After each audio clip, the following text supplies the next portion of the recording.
In this video, I'm going to give you 10 tips to help you get your artist website found in Google search and your images coming up in Google image search. The outcome you're going to get from this is that you will find that your website starts working for you and bringing you traffic and bringing you customers. I'm going to tell you how I ranked higher in Google than big organizations for a generic search term in my industry, and I'm going to tell you how I got my art classes coming higher on the first page of Google than the courses run by a internationally famous art museum which is in my hometown.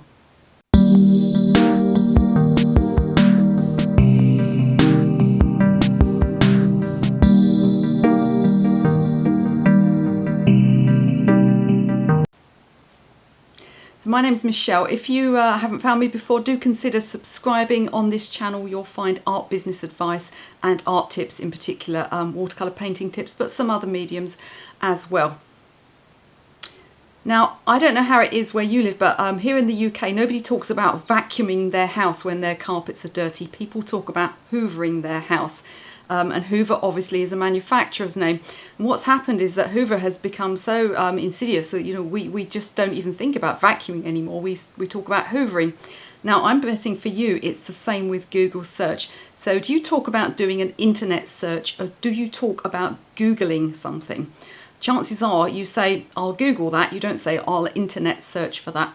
So Google has just become part of our everyday language. But Google can't afford to rest on its laurels. This isn't easy for it because at the time of making this video, which is right at the end of 2018, about 14,000 new websites are coming online every single day. And that amount is probably only going to go up. Now, most of those websites probably won't be very large or very good websites, but that doesn't matter. Google has still got to sort through all of that stuff to find what its searchers are looking for.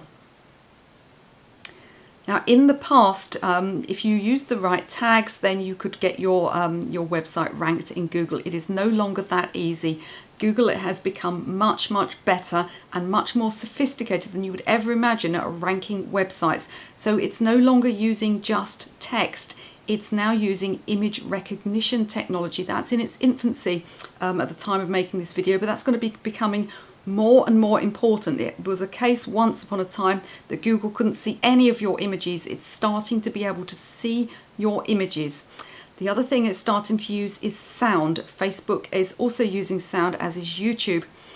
So if you have a video, for instance, Google will listen to the content of the video and actually understand the words to see if they match with the content that's maybe in a headline or on a web page on your website. So Google's using sound now. It's also using real people. So more and more search engines, what they're doing is they're actually employing people just to physically sit on the computer and go to your website and visit it, and just to give them an idea of what they think of it. So it's no longer enough just to appeal to the robots that the search engines are using. You now have to make sure that you actually appeal to real people. So you might think, with the huge amount of websites and organizations, websites, billions of websites in the world, you might think that you don't stand a chance as an individual of getting on page 1 of Google. Now, this is just not true. It's happened time and time again, and I've done it myself. The reason is that big companies just sometimes drop the ball on websites, and they might pay to have a fairly good website built, but they don't do anything to maintain that website, and they don't really understand what Google's looking for from that website. So you have every chance of getting found on Google in your industry and for the things that you're looking to be found for. And you may not be competing actually with billions of people. So if I'm looking to be found for art classes, am I competing with billions of people? No, I'm only competing really with the people that run art classes within a half-hour drive of where I'm teaching. So the competition isn't as broad as you might imagine, and it's not as difficult to rank as you might imagine, because the stuff I'm going to tell you about in this video, almost nobody does. So what does Google want? Google only wants one thing, and that is not to disappoint the people it sends out to the websites. So if somebody searches for something, all Google wants is for them not to be disappointed, and them to quickly and easily find what they are looking for. So quickly and so easily that everybody continues to talk about Googling things rather than internet searching for things so quickly and easily that people forget that there are other search engines available. That's the only thing that Google wants, is not to disappoint the people who are searching. So what do you need from Google? What you don't need is people that already know you being able to find you. So sometimes people have said to me, look, I've put my name into Google with what I do and where I live, and Google found me, I'm on the first page. That doesn't mean anything. That's not search engine optimization. The trick is not to be found by people who already know who you are. They could easily just ask down the local library or in a local shop if anybody knew where you were. The trick is to be found by people who aren't looking for you. In other words, the trick is to be found for search terms, generic search terms in your industry. So if I get found for Michelle Webber, art classes, Sudbury, that's not a big deal. Can I get found, taking my name out of it, just for art classes, Sudbury? What about if we go out of my town and go to the county where I live? Can I get found for art classes, Suffolk? And what about the county next door? Can I get found for art classes, Essex? So this is what you're looking for. You're looking for people that don't know you to find you on Google. As well as these 10 tips to help you get your website ranking in the search engines, I have a downloadable PDF you can grab. It's in the comments section. Just go to the link, click the link, follow the instructions, and you can download the PDF that I've written for you. And it's a nice list, not only of the 10 tips, but also of actionable points. So you can, you can print it out if you want to, keep it on your computer, stick it on your studio wall, and just follow the tips through. And you will find that, really brilliant things start happening with your website and with Google. So tip number 1 is keywords. Google reads the text on your website. It gives greater importance to text that's higher up the page. So you need to have search terms on the top of the front page of your website, and on subsequent pages you need to have search terms that relate to that page, relate to your website. And one of the things that's really, really important is local tags. So for me, looking to get found for art classes, I've got to put local tags in, because people search for local things. They search for art classes Sudbury. They don't just search art classes. They want things that are local to them. Now, even if what you offer is not local, if it's worldwide. So say you're looking to sell artwork like I do all over the world. So probably 50% of my artwork goes to America. I don't know why Americans like my artwork. So half my artwork goes to America. But it's still worth me using local tags on my website, because often when people are shopping, they want to buy things that are close to them. So they want to have the smaller postage charges, and they want to get that quicker delivery. So it's still worth using local tags so that people can find you locally. Now, it won't stop that international traffic. It won't stop me from selling artwork to people in America if they want to buy it, and they understand that it takes a while to get there and it might cost a little bit more on the postage. But people that are looking to avoid those postage charges, they're going to do local searches. So always use some local tags in your headlines. So all this means is just writing those words in a sentence at the top of the page, in the header, in the beginning parts of the paragraph, and using these keywords through your text on your website. Now, what you mustn't do is what they call keyword stuffing, and you will have seen it on eBay when people just put ridiculous strings of tags as a heading for their item that they're trying to sell. It doesn't make any sense. It just looks stupid. So you need to put them in a subtle way. So you need to make it look like they're just part of the text on your website. So do attend to the text on your website and get those keywords, particularly on your front page, on your home page, and on the subsequent pages that might be about specific things. Make specific tags for those as well. Now, there's also a thing called meta tags, and these are tags that you make when you create a page on your website. They're not actually shown on your website. You can't see them, but they're in the back end. They're in the coding, and Google can read them. So if that comes up when you're creating a page, what you want to do is just fill that in with some tags, and usually the website that you're using will explain to you in what format and how you do that. Now, one thing you must be careful of with these headline tags is that you must be careful not to hide the text within a banner, within a graphic. You can use banners, you can use graphics. They're very attractive and they're nice things to have, but don't rely on them. Don't rely on Google being able to read them, because it's only just starting to use image recognition technology. And up until very recently, if something was a graphic file, in other words, a photograph or something you've made on Photoshop, instead of text, then Google couldn't read it. So as well as your banners, you want to have actual text on the page, probably above the banner, a little row of text, then your banner, and then your body text. If you want to be really clever about tags, you can consider reverse engineering your page. So you can use one of the free tools that will tell you what keywords people are searching for, or you can just go into Google. If you go into Google and you type something like watercolor in, just see what comes up next, see what people are looking for, and use those headlines to make pages on your website. So in other words, you're finding out what people are searching for first in your industry, and then you're creating content about it. Now this will work really well for getting people to visit your website. Tip number 2 is images.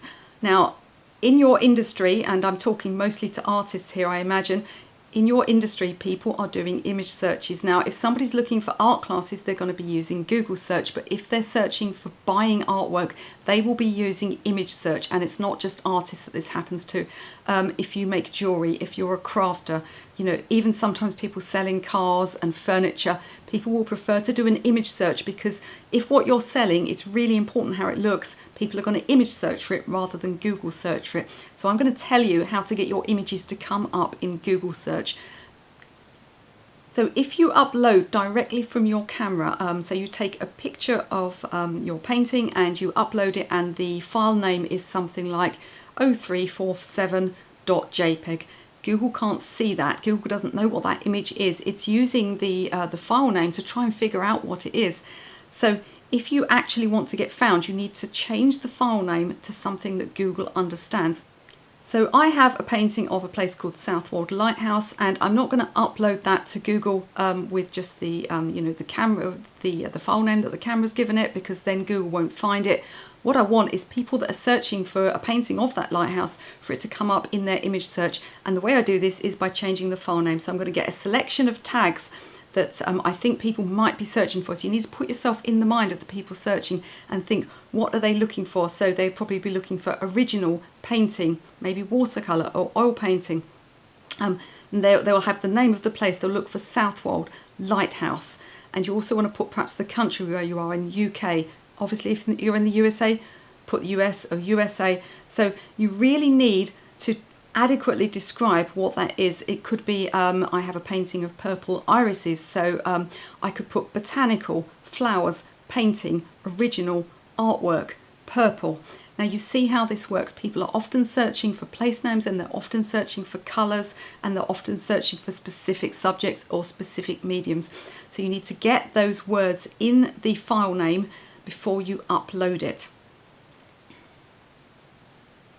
Now when you make your file name, it's important that instead of spaces you have either underscores or dashes in between the words, the tags that are going to be on the image file. Now the reason for this is that in the world of computer coding, spaces don't really exist. So in order to help Google to see the gaps between the words and to know that watercolour and artwork are two separate words, you need to use either underscores or dashes. Now don't use something else. Don't use forward slashes, don't use brackets, because these are all things that are used in HTML and CSS coding.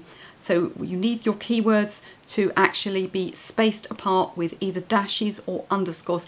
If you're finding this a bit confusing, because I've had trouble explaining this sometimes to my students in the past who come to my business courses, don't quite get it, download the free PDF, link is in the description below, and I have written I've actually typed out an example of an image that has been tagged and an image that hasn't been tagged, so you'll be able to see exactly how to do it. So tip number 3 is comply with the latest specifications that are important to Google. Now I'm going to tell you about 2 of these today, but this is only what exists at the moment when I'm making this video at the end of 2018, just a few days away from Christmas. Other things will happen in the future. If you're watching this video 2 years down the line, you know, you need to do a little bit of research about these things and ask people who are in the industry how your website should be compliant for Google. Now, there's two things that you need to make sure of at the moment. The first one is that your website is mobile compliant. So over 50% of people are now doing their searches, their Google searches, via a mobile phone. Now, because Google doesn't want, as we said at the beginning of the video, Google doesn't want to disappoint people. So if people search for your website on a mobile device and it doesn't work properly and they can't operate the menu, this was happening with my own website until I updated it about a year ago. They can't operate the menu, it doesn't look right, half the text is missing because they're in a little screen now, and half the text has gone off the right hand side. They're going to be disappointed and they're going to come away from your website. Now, Google doesn't want people to be disappointed, as we discovered before. So what it's going to do is, if your website is not mobile compliant, it's going to drop you down and down and down the rankings. The second thing you need to do is make sure your website has an SSL certificate. Now, this is a security thing. Again, Google doesn't want people clicking a link to go to your website and getting a security warning up that the website may not be safe to visit. So if you don't understand how to do that, you can Google it, which is, I know it's ironic, but it's the best way to find things out. So Google it. If you've got a template website, maybe you've made something like a WordPress website or a Wix website, chances are that's already done for you. If you have, if you've commissioned someone recently to make a website for you, a bespoke website, again, chances are that's already done. You might just want to check that. If you have, like I had, a bespoke website that's a few years old, you're probably going to find that you need to sort this out and need to get this SSL certificate done. Tip number 4, and this is an important one, unique content. Google is so clever that it knows if you have cut and pasted content from other sites and placed them on your website, or from books or anything like that, it wants unique content. It wants people to be really pleased that they've gone to your website and that they can find something they didn't find anywhere else. So you need to be writing unique content for your website. Now, what if you're no good at writing and you need unique content for your website? Well, imagine if I told you that somebody would do this for you absolutely for free. You'd be quite surprised, right? But this is what happens all the time between bloggers and between website owners. They'll write content for each other's website. They'll do guest blog posts. So you can find someone in your industry and ask them to write a guest post for your website, or you could interview them and type their replies on your website. Now, why on earth would someone else do this for you? And the answer is links. They want a link from your website to their website. And I'm going to explain later on why this is important, but just trust me, you can get people to write content for your website and they'll be pleased to do it. Now, just one little warning, although you need unique content for your website, you mustn't clutter your website up. So it's good to have lots of stuff on your website, but it's not good for it to look like there's lots of stuff on your website. Now, in most websites, you can create what they call a hidden page. So you can have a page that exists, Google can see it, people can click a link and get to it, but it may not actually be in your menu. So you don't want a drop-down menu with, 40, 50, 60 different pages. That just looks awful. So you want to create pages and sub-pages, and some pages that are only accessible as people follow a link from a previous page. So you want to keep your website looking tidy while still having an awful lot of unique content on there that Google will absolutely love. So straight on with tip number 5. Tip number 5 is regular updates. Now, it is incredible how many people don't understand this about websites. If your website never changes, it does not matter how much money you spent on it, how professionally it was made, how beautiful it looks, how the people that made it, they may have optimized it for search engines. They can have done all of that work. If you never ever touch it, if you never ever update it, Google will consistently drop it down lower and lower and lower in the rankings until it's not found at all. Now, why does Google want regular updates? Now, it's quite simple. As we spoke about at the beginning, Google does not want to disappoint people. Now, one of the easiest ways for it to judge whether or not the content on your website is up to date is if you've updated it regularly, if it's changed quite a lot. So what will happen is Google will visit your website and they'll have a look around, see what the website's about, what it's for, and they'll go away again. They'll come back days, hours, weeks, whatever later, and they'll have another look at it. And they want to see if something's changed. If nothing's changed, then they start to drop it down the rankings, and they also take longer before they bother to visit it again. Now, you may have visited someone's website and you may have been looking at a page and you may have sort of found something you were looking for. Say it's tennis lessons. Oh, look at that, tennis lessons. And then you see next to it, starts 2015, and you just think, oh, this is out of date. Nobody's looked at this website for years. Now, what happens when that happens to you? Immediately, you no longer trust anything on that website. You don't trust the stuff on the front page, the sub pages, other pages, because if that page is wrong, how do you know that the rest of the website isn't wrong? So it's a trust issue. So when people find out-of-date content, they ditch websites first. They leave and they look for something else. Now, Google knows this. So what it does is it checks your website for regular updates. So how do you keep your website up to date and regularly updated without too much hassle? Now, you don't have to do it every day. Probably once a week is fine. So some ideas for you. You could make a blog post. You could make blogs. So you can each week you could update your business and what's going on with you. You could, if you don't want to be that specific and that regular, what you could do is what I do, which is to publish articles. So if you like to write, write things that you think your audience might be looking for and regularly upload them. You want to repurpose any content that you've written anywhere else. So if you were interviewed by your local newspaper, well, that could go on a press page, or you could make an article out of what you spoke to them about. So you always want to be looking at any content that you've got anywhere and repurposing that and placing it on your website. Another option for you is an events diary. So if, like me, you teach classes, you have courses, then you can have a page with those classes and courses listed. Now, I have a page of one-day courses, and when I finish a one-day course, I go into my website and I knock it off that page, and I regularly update what's going on with those. So that's another way of constantly making sure that your site is updated. So it does not have to be huge. It can just be a paragraph, but you really, really must make sure your site is up to date and that you regularly put new content on it and remove old content. And trust me, if you do not do this, if you just make a beautiful website and leave it alone, it will drop and drop and drop in the rankings. Tip number 6 is backlinks and outgoing links. So Google loves links. They kind of give your website authority. They show that other people are linking to it and that you're part of the industry that you work in. So outgoing links are fairly important, so you could link to other websites, but incoming links are harder to get, so they are more important to Google.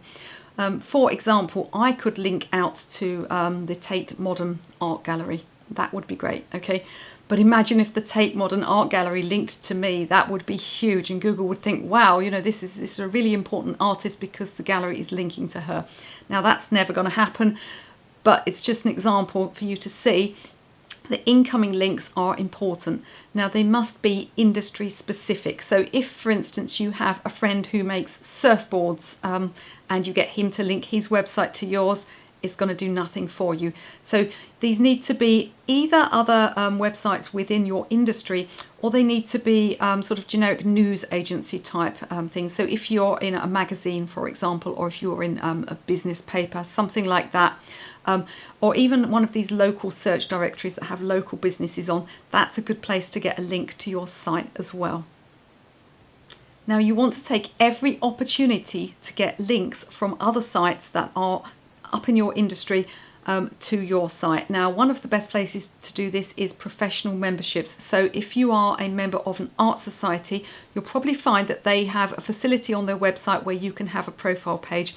Now, I've been a member of lots of different art societies, and I've been amazed that sometimes this option is there for the members to have a profile page and links on the society website, and about half the artists never bother to take it up because they don't realise how important that link to their site is. And if they then link back to the art society's website, that's even better. You've got links going both ways. So don't miss the opportunity, any opportunity that you get to have your links there. Another thing you can do is you can write a guest blog post for another blogger or another article writer within your industry. So offer this, offer to write an article for somebody else in your industry in return for a link back to you. Now, we spoke about this earlier, so it works both ways. You can get people on your website and you can go on other people's websites. So it's called collaboration, and it's basically sharing meaningful links, not just any old rubbish, but meaningful links within your industry. And Google is going to love that. It's going to make it seem like your website is something that's not just sketchy and not just fly by night. You've got this website with all this useful content on, and people in your industry are linking in and out, in and out. So number 7 is housekeeping. This is a really quick tip, really simple, but it's a bit like the previous one of just keeping your website up to date. But it just basically means checking that your website is okay, that there's not any out of date content on it, and particularly that there aren't broken links. Now, there are link checking services free online. You can Google it and you'll find places where you just go and you put your website in, and it crawls across your website and it looks for anything that's not quite right, images that aren't optimized or things that are slowing your website down. It'll also find broken links for you. Now, if you've got a massive website like me, chances are there might be 1 or 2 broken links. You might link to things, you might link to a website that then stops existing. So that link is then not going anywhere. So it's always good to every now and again do a little bit of housekeeping, not only checking for broken links and out-of-date content, but also remove anything that's just not very popular or just isn't very relevant anymore. So keep that website shiny clean, just like you would keep your house clean. In fact, my website's a lot cleaner than my house, and keep it looking nice. Tip number 8 is just to be patient. None of this stuff that I'm telling you about will work overnight. A website that's been up for a long time, a domain name that's been around for a long time, is very valuable in terms of Google search, and Google will rank it a bit higher. So if you've got a brand new website, no matter how well you do it, it's going to take a little bit of time before Google trusts and Google keeps sending people there. So they'll initially look at your content, after a few days they'll probably crawl across your site and look at your content and decide where to put it. But actually the final ranking positions could be as long as 30 weeks away. So don't be sort of, worrying if you've got a brand new website that you're not showing up in Google search straight away. Just keep going through the items on the list I'm giving you, and remember you can download this in a link below as a PDF file, and keep working on your website and gradually building on it a little bit, a few hours each week, and it will start to climb up the search engine rankings. Tip number 9 is bounce rate. So Google looks at who visits your website and they look at how long they spend there. Now, if somebody lands on your website and immediately pings straight off again, then Google know that they haven't really liked what they've found, that they've been disappointed. So the answer to bounce rate is to build a website that is not only good in terms of search engine optimization, but also appeals to human beings, because you could do all of the things that I've told you about, and you could follow all these steps and still just have a website that just isn't very attractive and people just don't like it. So you need to really be looking at how real people interact with your website, and don't be afraid to ask friends to give you honest feedback on this. So just a few tips on it. I'd probably do another video sometime about how to make a nice website, but just a few tips, things to avoid. So make sure it's not just really, really bland. Some websites, they're just so dull looking. I go on them and there's so little colour on them. I just think to myself, I can't be bothered, and I just leave. So make sure that it's colourful, but not sort of too in your face. Things like rotating images. You get these sort of things where you can make images scroll and go round and round. Now, just because you can do it on a website does not mean you should. So there's all sorts of clever things that you can do on websites that people don't actually like very much. And generally speaking, people don't like images to move around too much.